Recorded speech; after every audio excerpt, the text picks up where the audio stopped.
Buenos días, hermanos. Como decía Enrique, hoy hacemos un descanso en la serie de predicaciones que estamos manteniendo sobre el libro de Daniel. Y toca la escuela bíblica de adultos, donde seguimos con temas relacionados con la eclesiología. Y el tema que vamos a tratar hoy es sobre el gobierno, el liderazgo en el servicio y el cuidado pastoral. Cada uno de estos temas necesitaría una o varias sesiones. Y hoy lo vamos a ver de forma muy rápida y muy resumida, y espero que sea de ayuda para todos. ¿Quién manda en la Iglesia? ¿Somos líderes o somos siervos? ¿Y qué del cuidado pastoral? ¿Cómo se hace eso? Bueno, la Biblia nos habla de una serie de distintivos que marcan el destino de una iglesia saludable, de una iglesia que debe emplear sus energías y sus recursos en servir exclusivamente para los propósitos de Dios. ¿Y cuáles son esos propósitos? Bueno, yo he puesto 5. La evangelización es un encargo y un propósito de la Iglesia claro. El discipulado, haced discípulos en todas las naciones, enseñándoles que guarden todas las cosas que os he mandado. Es un proceso de aprendizaje en el que alguien guía a otro para llegar a ese fin. También en la adoración a Dios. Y la adoración a Dios es algo más que la alabanza en sí misma. Es un estilo de vida entregado como un sacrificio vivo que se presenta ante Dios. También la edificación de los creyentes. Y él mismo constituyó a unos apóstoles, a otros profetas, a otros evangelistas, a otros pastores y maestros, a fin de perfeccionar a los santos para la obra del ministerio, para la edificación del cuerpo de Cristo. Y en último lugar, y no menos importante, uno de los propósitos de la Iglesia es mostrar el amor de Dios, el amor de Cristo, no solo de palabra, sino con hechos, con acciones prácticas a problemas prácticos, a problemas diarios. Y ahí tenéis ese texto de Mateo: porque tuve hambre y me disteis de comer, tuve sed y me disteis de beber. Estos deben de ser los objetivos que perseguimos a través de los diferentes ministerios y actividades de la Iglesia. La función de todos estos no es la de producir un torrente de actividad en la que estar muy ocupados o en la que estar muy entretenidos, sino actividades y ministerios que persiguen alguno de estos propósitos.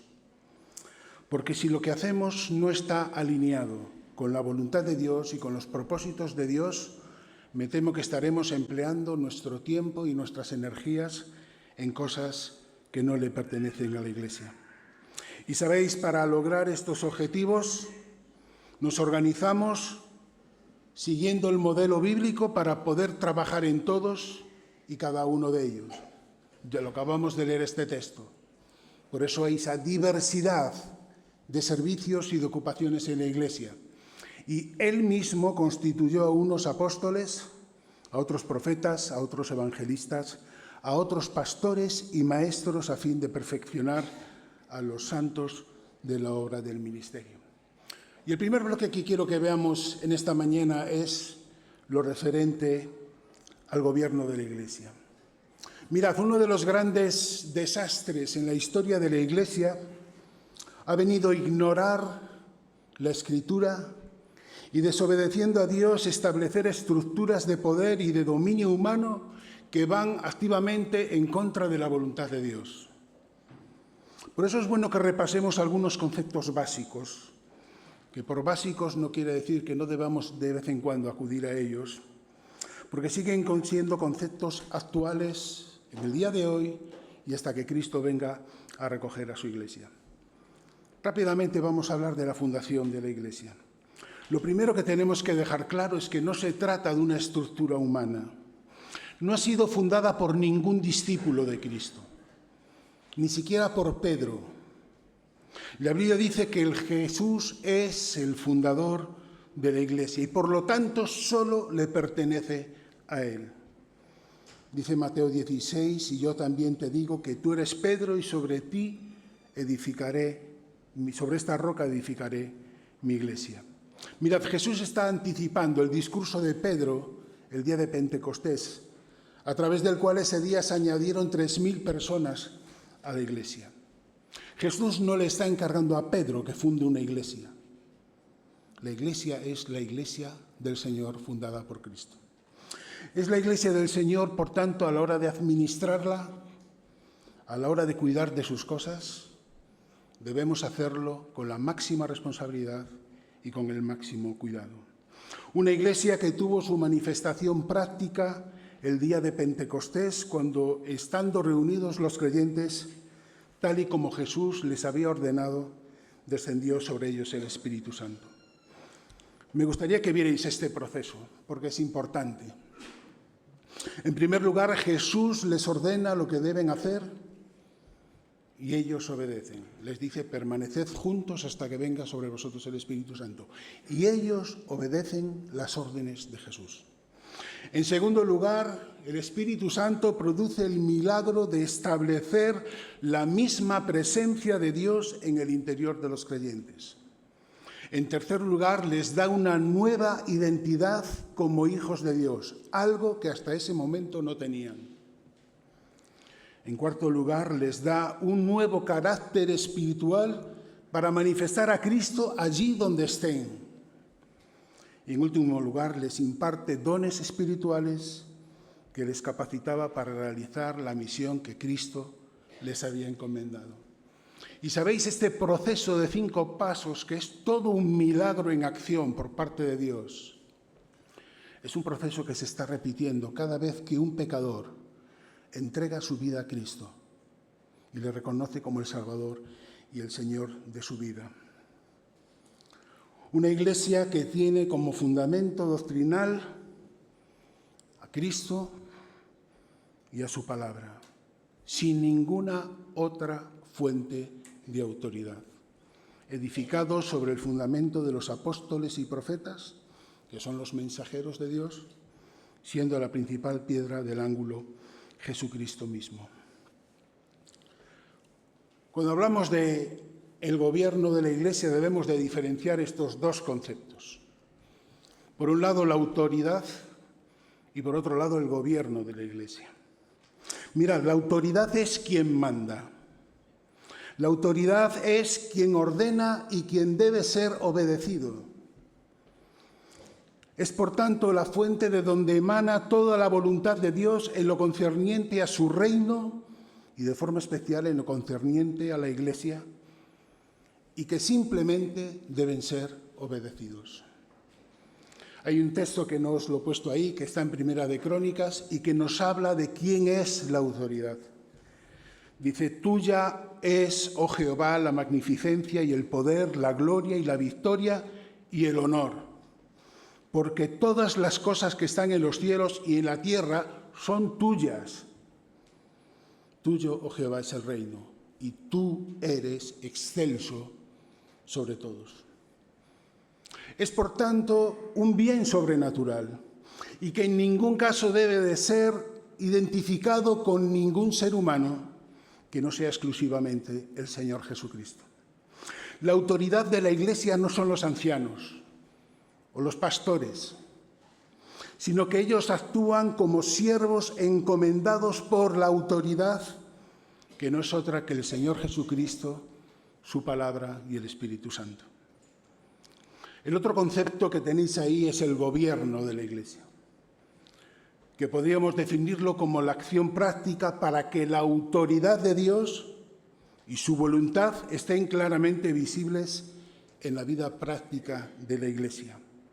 Y como sabéis, para este fin el Espíritu Santo levanta siervos en la Iglesia local para que a través de los dones que Él les ha impartido puedan servir a Dios y a la congregación ejerciendo este gobierno, que no es otra cosa que el ejercicio de un servicio encomendado por Dios a través de su palabra, impulsado por el Espíritu Santo y reconocido por el resto de la congregación.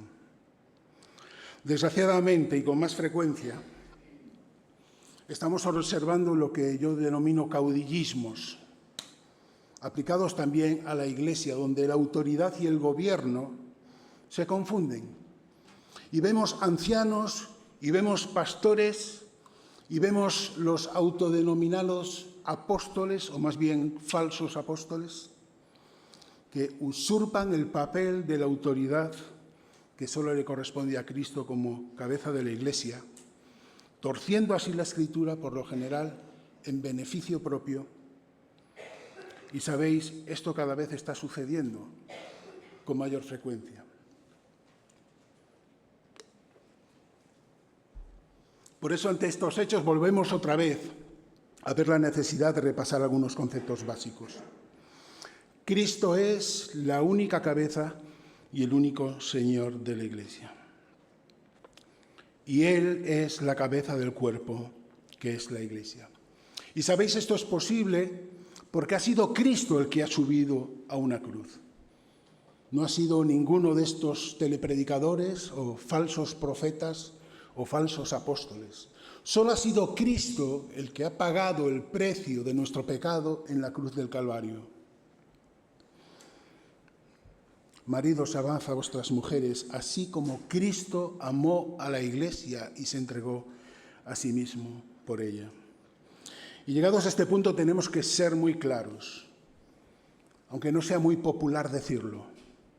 Pero una Iglesia que no tenga a Cristo como único fundamento no es una Iglesia cristiana. Es otra cosa. Una Iglesia que reste valor a Cristo para potenciar a sus pastores o para potenciar a otros mediadores o para elevar la tradición o la historia de la Iglesia al mismo nivel de autoridad que pueda tener la palabra de Dios o Cristo mismo.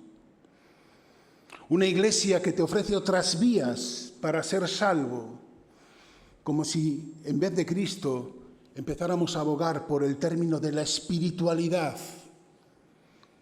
Da igual en quien creas mientras seas espiritual para llegar a Dios. Las iglesias o los grupos que hacen estas cosas se están posicionando en una clara situación de apostasía y de herramienta de Satanás. Y tenemos que estar alerta, hermanos. Tenemos que estar alerta. Y para ello no hay nada mejor que reafirmarnos en la realidad de que la palabra de Dios, la Biblia, es la única norma de fe y conducta que expresa la voluntad de Dios para sus hijos. Dice 2 Timoteo, toda la Escritura es inspirada por Dios, útil para enseñar, para redarguir, para corregir y para instruir en justicia. Me gusta especialmente ese texto de Isaías capítulo 66. Dice el Señor, miraré a aquel que es pobre y humilde de espíritu y que tiembla a mi palabra. Hermanos, no perdamos el temor reverente a la palabra de Dios.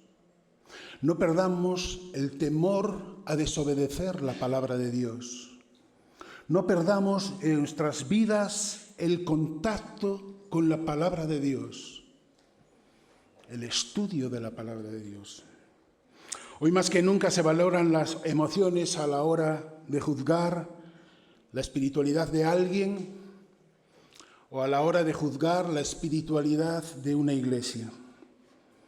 Por eso hoy más que nunca tenemos que reafirmarnos que solo el temor reverente a la voluntad de Dios y el deseo de obedecerla es el mejor testimonio de una vida transformada. La relevancia de la palabra de Dios en nuestras vidas tiene que ser algo incuestionable. Un creyente o una persona que manifiesta creer en Dios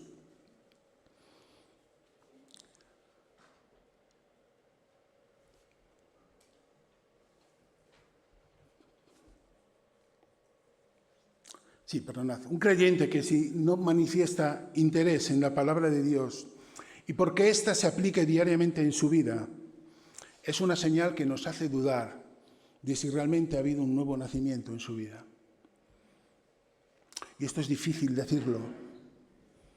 De nada sirve que vengas al culto. De nada sirve que participes en la propia reunión. De nada sirve que estés participando en ministerios en la iglesia. Si fuera de tu iglesia, si fuera de la iglesia, tu vida no refleja el impacto de la palabra de Dios y de obedecer la palabra de Dios. Por eso cuando Pablo escribe a Timoteo, le dice: te encarezco delante de Dios y del Señor Jesucristo que prediques la palabra, que instes a tiempo y fuera de tiempo, redarguye, reprende, exhorta con toda paciencia y doctrina. Y como veis, son cuestiones básicas, pero a veces por ser tan básicas podemos olvidar y podemos perder de vista. Y por supuesto hay una tercera parte, una tercera pata de este fundamento, y es que el Espíritu Santo también es fundamento de la autoridad en la Iglesia. Es Él quien guía, es Él quien instruye, es Él quien fortalece a los creyentes para llevar a cabo la misión que nos ha encomendado. Dice Hechos 1, recibiréis poder cuando haya venido sobre vosotros el Espíritu Santo, y entonces me seréis testigos. El Espíritu Santo debe ser quien dirija la toma de decisiones en la Iglesia. No son solamente los ancianos con su buen hacer, con su experiencia, sino que el Espíritu Santo es la pieza fundamental y principal. Mirad, un ejemplo lo tenemos en el Concilio de Jerusalén, que, como sabéis, trata de resolver un problema, y es cómo se relacionan los creyentes de origen gentil y de origen judío en una misma congregación, en la que estaban surgiendo conflictos. Y allí se reúnen para tomar decisiones, a ver cómo podemos resolver estos conflictos.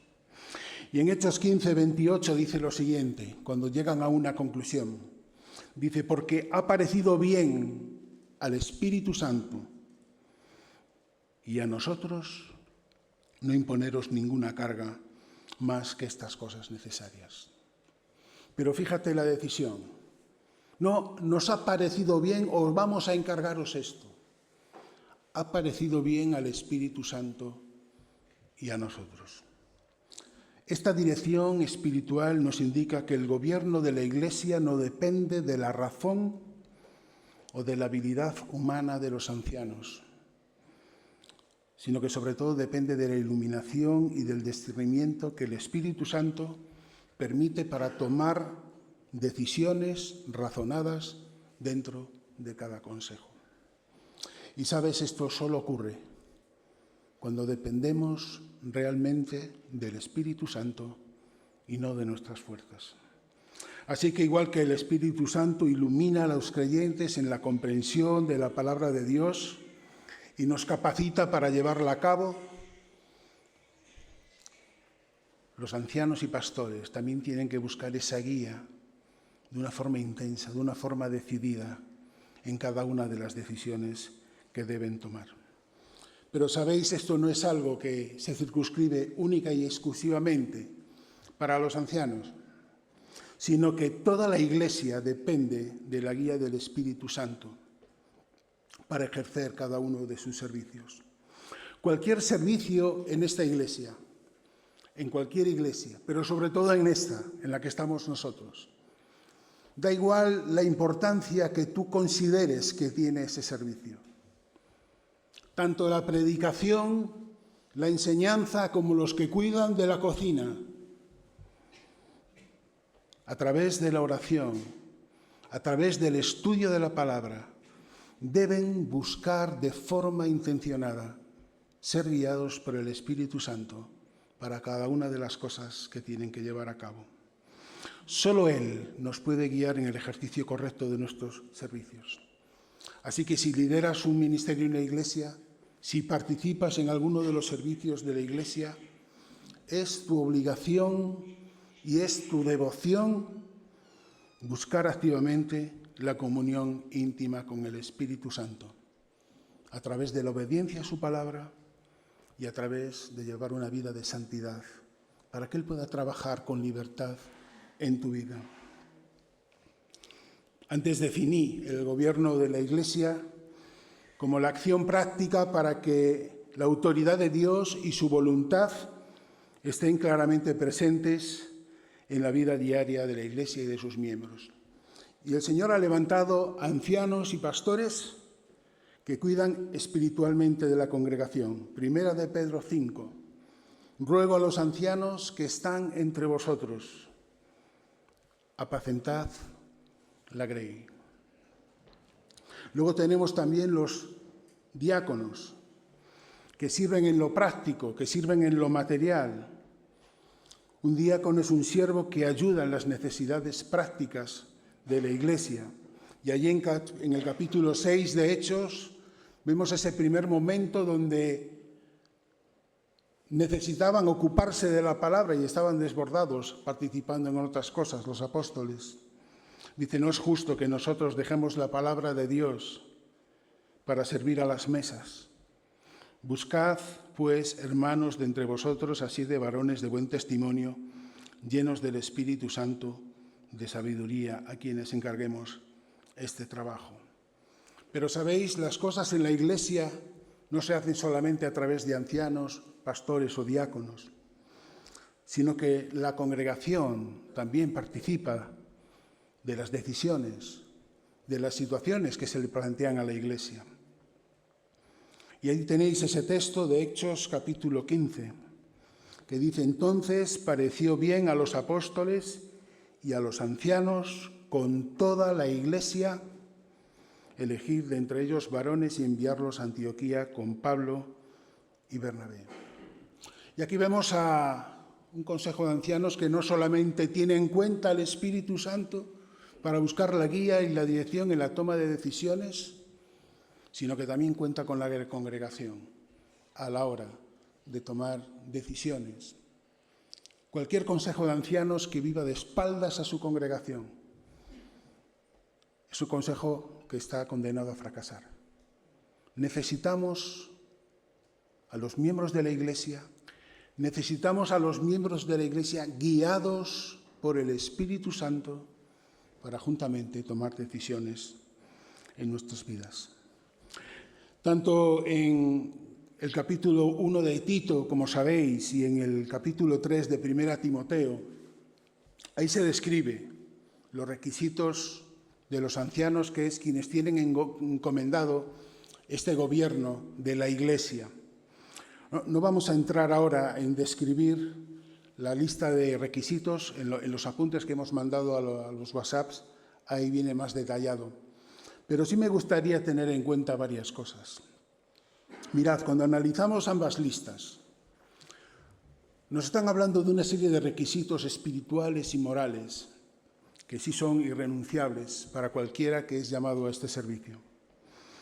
No son habilidades técnicas, no son habilidades intelectuales, sino son habilidades como un carácter piadoso, como la madurez espiritual, como la capacidad para enseñar correctamente la palabra de Dios, lo cual implica tener un conocimiento previo de la palabra de Dios.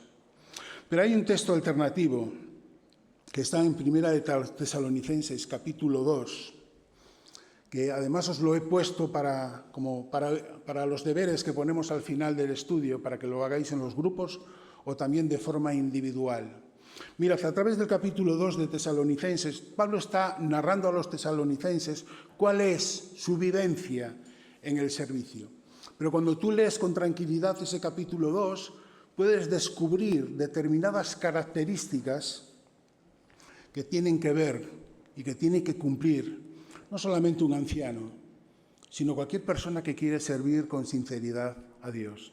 Así que os invito a que luego lo repaséis, pero yo voy a mencionaros algunos. Nos encontramos cualidades como valor e integridad. nos encontramos con el afán de agradar a Dios, el desprecio a la gloria personal, la entrega a los demás. Algo que resulta muy curioso, la amabilidad paternal y la amabilidad maternal. Hombres y mujeres no somos iguales.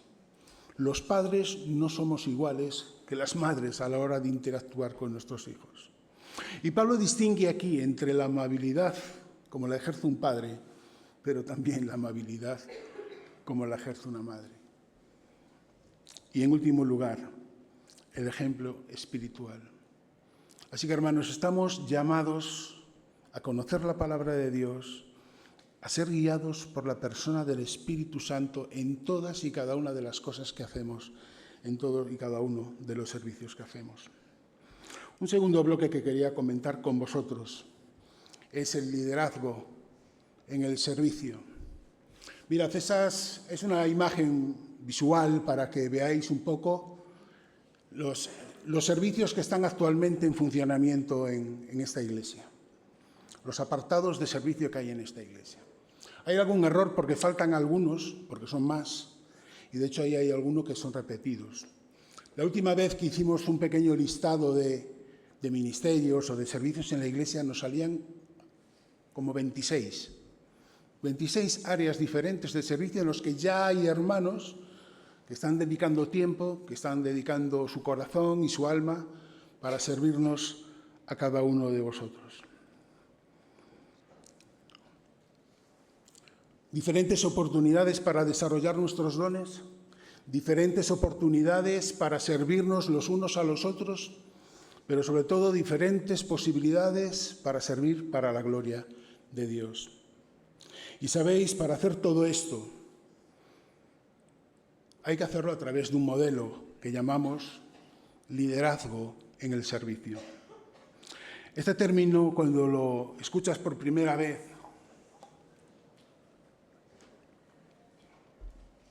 parece un término contradictorio, porque en esta sociedad actual es difícil encajar en una misma frase o en un mismo término la palabra liderazgo y la palabra servicio. Pero liderar a través del servicio es el ejemplo y el modelo que Jesús nos dejó, sin el cual, para liderar en cualquier servicio de la Iglesia, es necesario hacerlo a través del amor y a través de la humildad, no desde una posición de poder o de dominio. Jesús nos enseña que el auténtico liderazgo se hace a través de la entrega a los demás, a través de buscar la bendición de Dios y la bendición de los demás, sirviendo para la gloria de Dios y no para nuestra gloria. Y de nuevo nos encontramos con otro versículo donde es como si Jesús hubiera puesto una dinamita que hace saltar todo por los aires. Fijaos lo que dice. Entonces Jesús, llamándolos, dijo: ¿sabéis que los gobernantes de las naciones se enseñorean de ellas y los que son grandes ejercen sobre ella potestad? Está haciendo una descripción de la sociedad de su tiempo, pero está haciendo también una descripción de nuestra sociedad actual. Pero fíjate la frase que viene a continuación, que hace que todo eso salte por los aires. Mas entre vosotros no será así. Olvidaos de todo lo que habéis aprendido. Olvidaos de la escuela de triunfadores que quiere crear esta sociedad. Una escuela de triunfadores que deja muchos cadáveres de personas que no han llegado a triunfar y que se sienten fracasados y hundidos en su propósito en la vida. Jesús nos dice: mas vosotros no será así, sino que el que quiera hacerse grande entre vosotros será vuestro servidor. Este es el único modelo que Jesús permite y tolera en su iglesia, no en nuestra iglesia, en la suya. Y en la suya Él decide cómo se sirve, cómo se trabaja.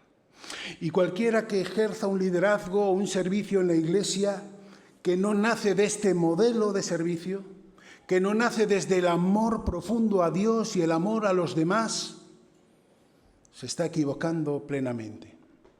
Y todos conocéis de memoria 1 Corintios 13, versículo 1. Si yo hablase lenguas humanas y angélicas y no tengo amor, vengo a ser como metal que resuena o címbalo que retiñe. Seré la persona más orgullosa del mundo a través de mi servicio a la Iglesia. Recibiré el parabién de mis hermanos, las palmaditas, las felicitaciones y todo lo demás. Pero si no ha nacido del amor a Dios y de mi amor por los demás, la palabra de Dios dice que se hará solamente ruido. ¿Y sabes qué pasa con el ruido?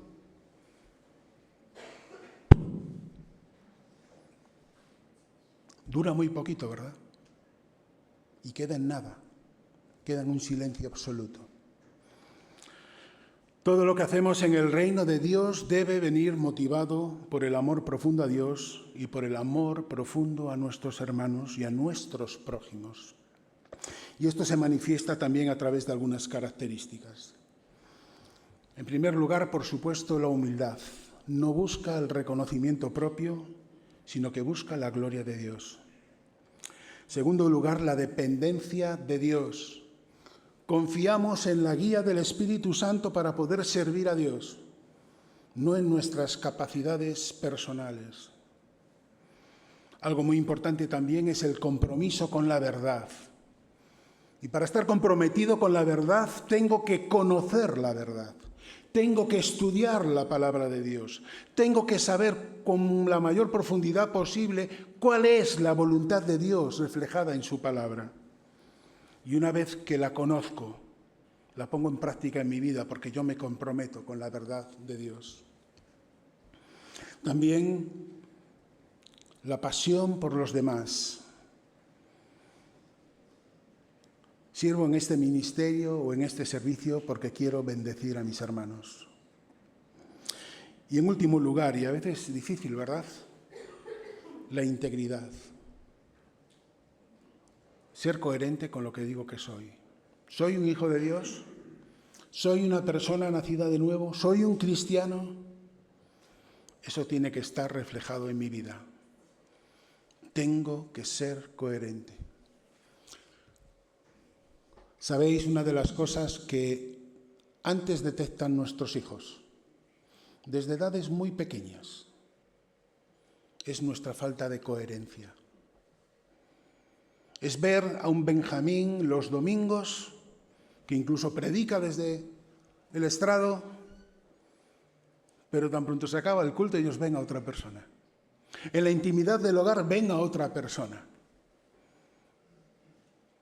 Y sabes, ese es un testimonio terrible. Es un palo en la rueda de su fe, a veces insalvable. Así que necesitamos ser, hermanos, coherentes con el mensaje de la cruz, con el mensaje del Evangelio en nuestras vidas. El último bloque que quiero tratar con vosotros en esta mañana es el bloque del cuidado pastoral. El cuidado pastoral en la Iglesia es también responsabilidad de los ancianos y de los pastores. Pero, hermanos, no debemos de olvidar una cosa. Todos y cada uno de nosotros estamos obligados a cumplir la ley de Cristo. Y la ley de Cristo es: amarás al Señor tu Dios sobre todas las cosas y al prójimo como a ti mismo. Así que aunque es una actividad encargada de forma especial a pastores y ancianos, en el fondo todos tenemos la necesidad, la obligación de velar los unos por los otros, de cuidarnos mutuamente a través del amor, no a través de señalarnos con el dedo o a través de la crítica, sino a través del amor, a través del ejercicio de la compasión, a través del cariño mutuo.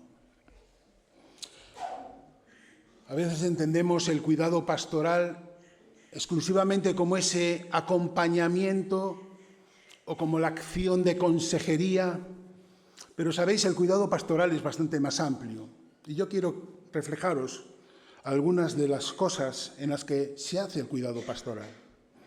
En primer lugar, debemos entender que el anciano tiene el encargo de Dios sobre el que Dios nos va a pedir cuentas, cuidado con esto, de actuar como supervisores espirituales. No somos unos metomentodo que nos andamos metiendo en la vida de todo el mundo, preguntando cosas que no son de nuestra incumbencia. Si alguna vez se acerca un anciano a ti y te pregunta cómo estás, no es algo protocolario. Forma parte de nuestra obligación y de nuestra devoción cuidarte espiritualmente. Y sabes, los que somos ancianos, yo personalmente tengo a 4 ancianos, a los que yo también me debo. Mis otros compañeros del consejo son mis ancianos. Y yo también les debo a ellos explicaciones sobre mi vida, la rendición de cuentas sobre lo que hago, cómo lo hago. Así que debemos entender esta figura del anciano actuando como supervisor espiritual. En segundo lugar, a veces no nos damos cuenta de que una de las facetas más importantes del cuidado pastoral es a través de la predicación y de la enseñanza.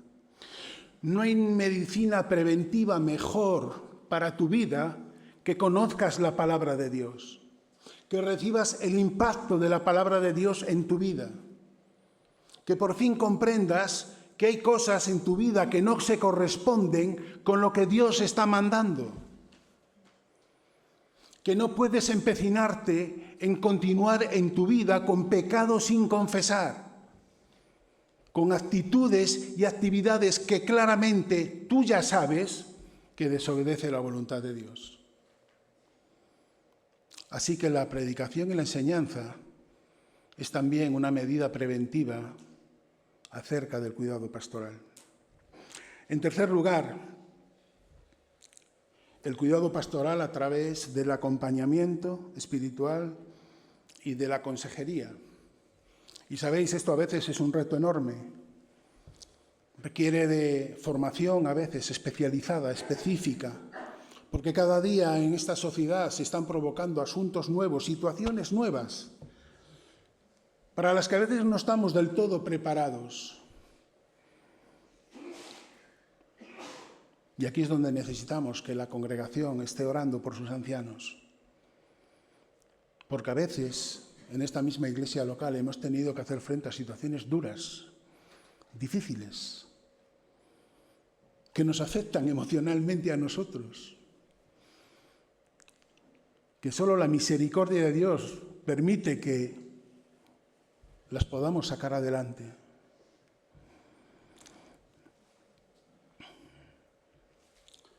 En cuarto lugar, el cuidado pastoral también a través de la disciplina en la iglesia. A veces entendemos la disciplina como la acción de castigo sobre el pecado de algún creyente que ha caído. Y sabéis, esto no es bíblico.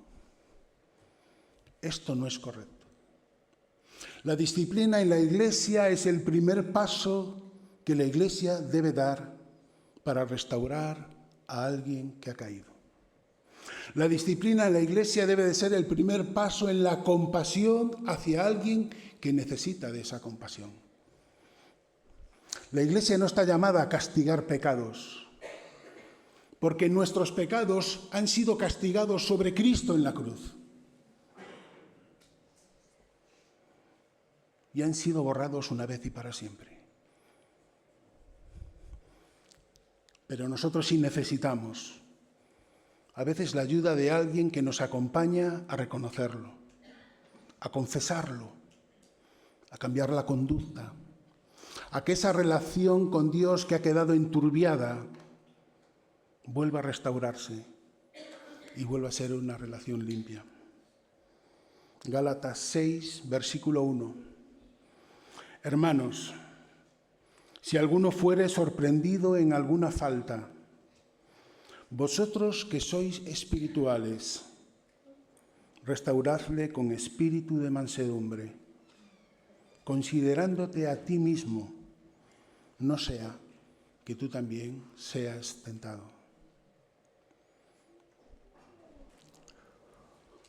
A veces es una tentación muy grande, ¿verdad?, ir con todo el peso hacia alguien que está viviendo en pecado o está haciendo algo incorrecto. Y la Biblia nos da instrucciones claras sobre aquellos que persisten en el pecado y se niegan a reconocer que están viviendo en pecado o que se niegan a arrepentirse. Pero cuando alguien cae, cuando alguno de nosotros peca, lo que necesita es el amor de Cristo en su vida de nuevo. Lo que necesita es que acudamos con restauración, con compasión, ayudándole a levantarse, porque Dios quiere restaurar su relación con Él. Y necesita a veces que alguien le guíe el arrepentimiento, que alguien le guíe en la confesión de su pecado, que alguien le guíe a romper con conductas que le lleva a pecar. Y para eso tiene que estar la Iglesia. Otra de las facetas del cuidado pastoral y que nos compromete mucho a aquellos que estamos ejerciendo este servicio. El cuidado pastoral a través del ejemplo de vida del pastor. Y sabéis, el ejemplo de vida no es ser puntual en los cultos, que es bueno que los ancianos vengan puntuales a los cultos. No es el acudir a todas las reuniones, que también es bueno que lo hagan. No es el que de alguna forma participen en la iglesia y en los servicios, que es bueno que lo hagan si el Señor le ha capacitado para eso. Ser ejemplo es bastante más. Pablo le dice a Timoteo: ninguno tenga en poco tu juventud, sino sé ejemplo de los creyentes. Y si el texto quedara ahí, uno diría, hombre, más o menos, no tengo una conducta pecaminosa, escandalosa, malo será que no sea un buen ejemplo para mis hermanos. Pero la Biblia dice más. Y Pablo le detalla a Timoteo en qué debe ser ejemplo. Y le dice, en palabra, en conducta, en amor, en espíritu, en fe, en pureza. Caray. Y cuando uno lee esto,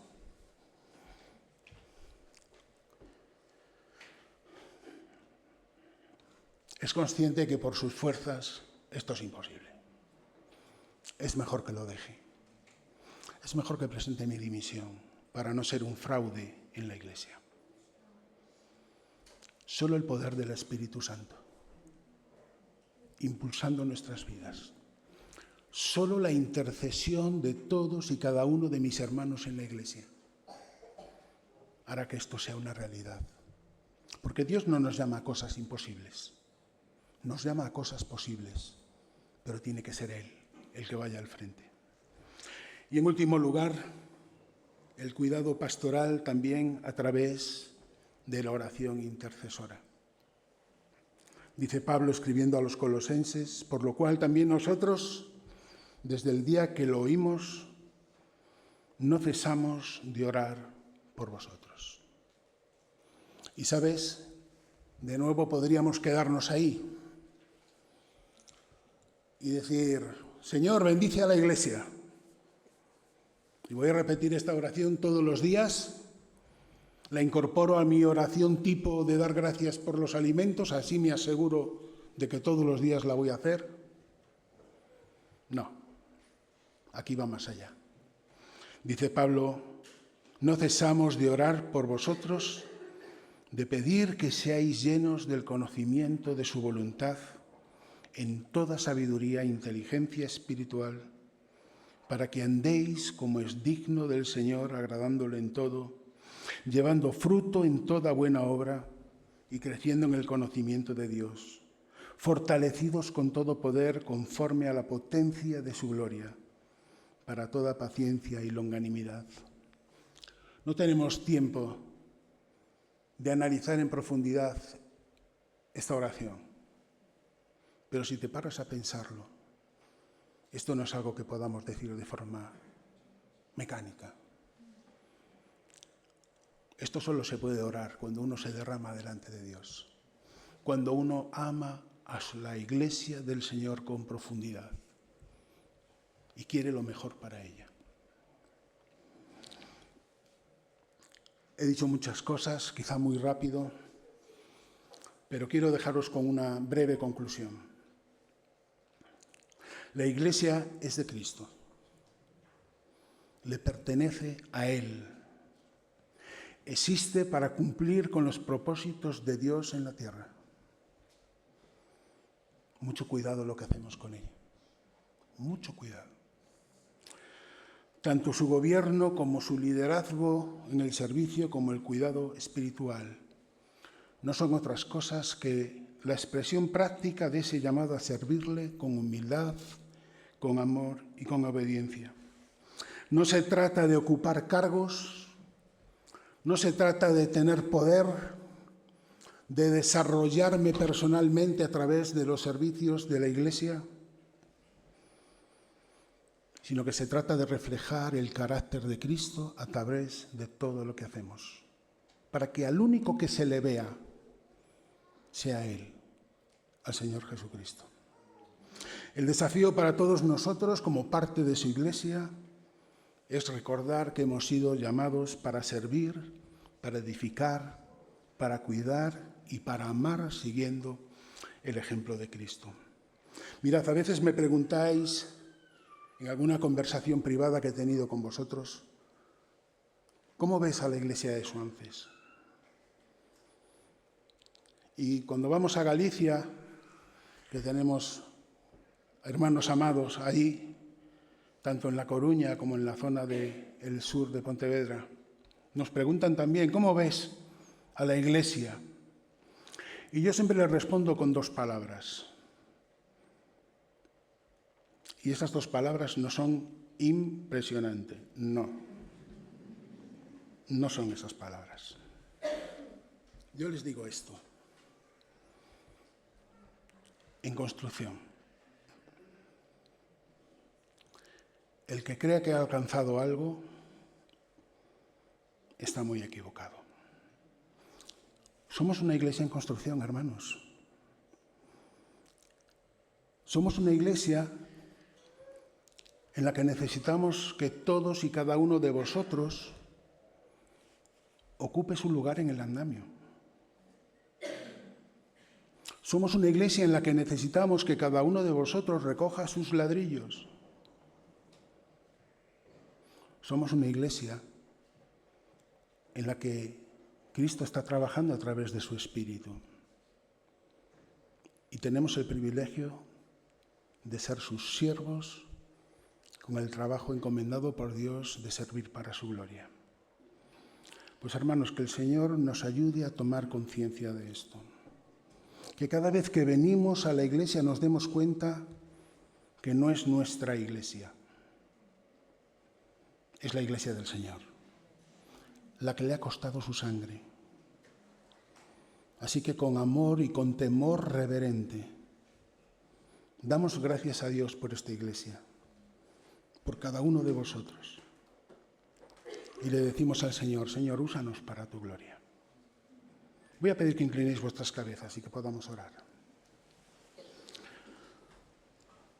Señor y Padre nuestro, queremos en primer lugar darte las gracias por la persona de Cristo Jesús.